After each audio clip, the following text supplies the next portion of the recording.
Hollywood recognized me and the work we were doing and said, hey, this is not a cheap alternative. This is a better alternative. Talk to him because he cares about what we do. He's going to deliver the highest quality. And while he does that, he's going to make sure we are efficient. So that journey took a while. And then I realized that being a services company is perfectly fine. That's what we live and do every day with. And then you had the pandemic and the actors and writers strike. There was second time around when I had the next sort of a reset button hit because we were at our peak as a company. 2020. Over 2020. Like I was the busiest company we've ever been with the best lineup of Hollywood films from James Bond to Dune to Wonder Woman, all of that in 2020 itself.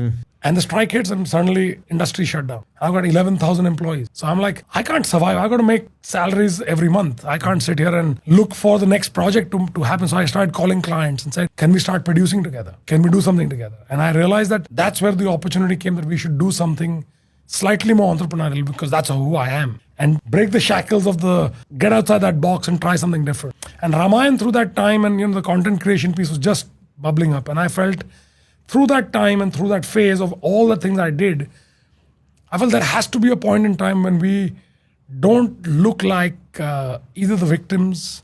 All our stories are Slumdog Millionaire, Gandhi, Lion, even RRR, which I think is a great testament to Mr. Rajamouli's success of making a great film that really resonated with Hollywood for the first time.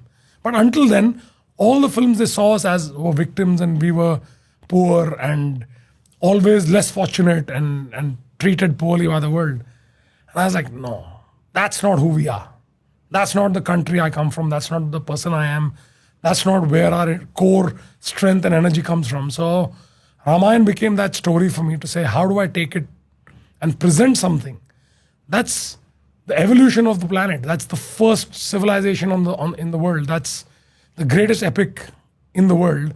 How do we take that and mount it and present it in such a way that not just every Indian in the world, but every person in the world should want to watch it?